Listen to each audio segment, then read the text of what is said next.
Not sure where to start with your next social media post? Maybe you feel like there's nothing to talk about. Now, trust me, we've all been there. Coming up with new, and let's be honest, engaging ideas can seem impossible at times. Not to mention figuring out where you fit with the oversaturation of information. Now, this is difficult for even the most seasoned of creators, and that's coming from someone who has worked from the ground up to build their own loyal following. Don't be discouraged though. There are several tried and true methods for guaranteeing you will always have new and exciting things to share with your audience. It's simply a matter of knowing where to look. Yes, it really is that easy. Once you know where to get the creative juices flowing, the rest comes naturally. Now, you're probably sitting there asking, okay, but where's the best place to start? The answer is with the things you already know. Now, I realize that may sound strange, but it's one of the most effective methods for coming up with new content ideas.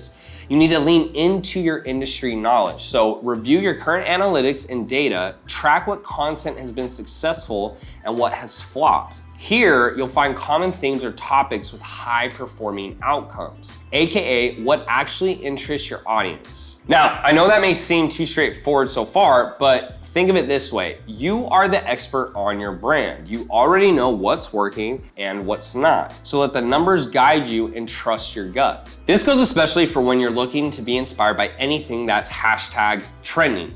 Now, the trending feature on most social media platforms can be a great tool for discovering new content ideas. With a few strokes of the keyboard, you'll know exactly what people are talking about and where. Now that you know this, it's just simply time to apply it. Is there a particular hashtag trending topic your brand specializes in? Maybe you could have a personal connection to one of the latest innovations, and it doesn't even have to be industry related. Think about the recent space race between Jeff Bezos and Richard Branson. What are your thoughts on space tourism? Are there any business insights you can offer about that specific moment in history? Maybe you just think it's really cool, but let's face it, space travel is really cool. So however you look at it, the possibilities are endless. You're probably thinking if the possibilities are infinite, then what am I doing here? The truth is there will always come a point where you're at a loss for words or you hit the inevitable creative block. It happens to the best of us, including myself. This should never stop you from putting out content, however. Instead, think like a Boy Scout. I actually did that when I was a kid, and always be prepared. It's essentially develop a long-term content strategy, and that's gonna help you with your brand's narrative on a forward trajectory and ensure you have a large pool of topics to pull from. Also, this can be known as bulk watching. Now, any fitness enthusiasts out there like myself can tell you the importance of bulking, right? IT improves your growth potential and keeps you goal-oriented and helps control intake. The same applies to your content strategy. Set aside time each month to brainstorm a complete list of potential subjects. The goal of these sessions should be to create a reference library of ideas you can pull from at any time. If you did it right, you will have enough content to cover about 2 months. Obviously, this list can be adjusted as you go. Like I said, if anything trending happens, you'll want to jump on it right away. I know bulk batching might seem intimidating at first, but believe me, it will save you time in the long run. And the more in tune you are with your audience, the easier it becomes. An often overlooked source for content ideas actually comes directly from your audience, the comment section. Now, no matter what or where you post, the audience will always have something to say about it. This type of research goes hand in hand with the analytics I mentioned before. By reviewing the comments on your existing content, you will discover a whole new world of ideas. Audiences offer a wide range of inputs from questions to personal suggestions and then even title ideas. All you need to do is choose the ones that align best with your brand. And keep in mind, I'm not saying every idea is gonna be a great one, but with that said, if you feel like there isn't enough engagement in the comments to yield actual results, then why not simply ask them directly? Seems pretty obvious, right?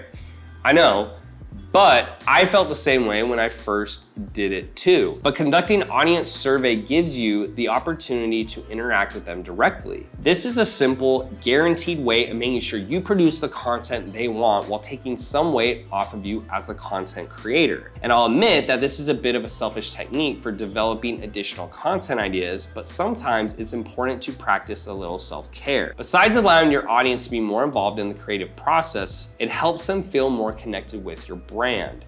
You don't have to stop at your audience either. Take a minute right now to think, what are other professionals in your industry talking about? How about your personal network or even past clients? If you aren't sure what's happening in your industry right now, it's time to do some research. LinkedIn, Google Alerts, online forums, and virtual workshops are great tools to go about researching for different topics. Stay up to date on anything hashtag trending, keep saying hashtag. Hashtag, shut the f up. Or changing in your industry. Once you have a strong grasp on the current events happening in your network, you can begin to build content around those frameworks. And you may even be able to provide insights others can't, especially the competition. Professional relationships go beyond your colleagues and peers. It's important to have as wide a reach as possible when coming up with new content ideas, and that includes keeping tabs on the competition. To stay ahead of the competition, you first need to know what the competition is doing. Hopefully you agree. Now, I'm not suggesting you plagiarize or take exact content your competitors have created, but it never hurts to stay informed about what they're doing or the type of content they're putting out. This can help you bridge any gaps between your content and that of your competitors. And remember, professional athletes study their opponent's strategies all of the time to learn what types of techniques they're using. Why shouldn't you do the same? We're all pros in this industry. Besides, you never know what could happen. Maybe you could offer a new perspective. If you do reach the point where you feel you've exhausted all other avenues for inspiration, you can always use a handy dandy topic generator. And yeah, these programs actually do exist. Similar to Google, you simply type in the keywords you're looking to build off of, and the program offers and a list of potential topics to pull from. The best part is that this can be used as a starting point to get the content flowing, or as a last resort, depending on how stuck you are. This is a great tool for creating the bulk batches list we talked about before. Even if you're not looking to generate fresh ideas, it also never hurts to freshen up old content. Yes, you heard me correctly. I'm saying it's okay to go back and revise the things you've already shared. If anything, it's more than okay. It's something that I would consider essential. Any content is good content, even if you've already presented it to your audience. All right, maybe it wasn't all good. Everyone has those early stages they regret. Think about your high school yearbook. But that should be even more reason to go back and update your portfolio of work. Revisiting and updating your existing content guarantees it remains relevant longer. Remember, your content should always be working for you in one way or another. Why else put it out there in the first place? Finally, it's important you continuously remain on the lookout for new places to get inspired. Be sure you exhaust every resource available to you. This includes following relevant online content like this video, as well as other creators who are putting out regular content. Sign up to receive regular newsletters, subscribe to different YouTube channels, actively follow engaging social media profiles, expand your networks, and interact with anything or anyone that could possibly give you a new idea. While you may feel like every original idea has been taken, there's always something new you can offer that will appeal to your audience. Thanks so much for tuning in, guys. These are some of my top pro tips on how to come up with content ideas. I hope you found them informative and perhaps a little inspirational. And remember, if you're ever having trouble with writer's block or simply can't think of anything new to share with your audience, don't get discouraged. There's a whole world of resources available to you that can help you kickstart the creative mindset. As always, make sure you subscribe, watch one of the two videos on the left or right hand of the screen, and I'll see you guys in the next one.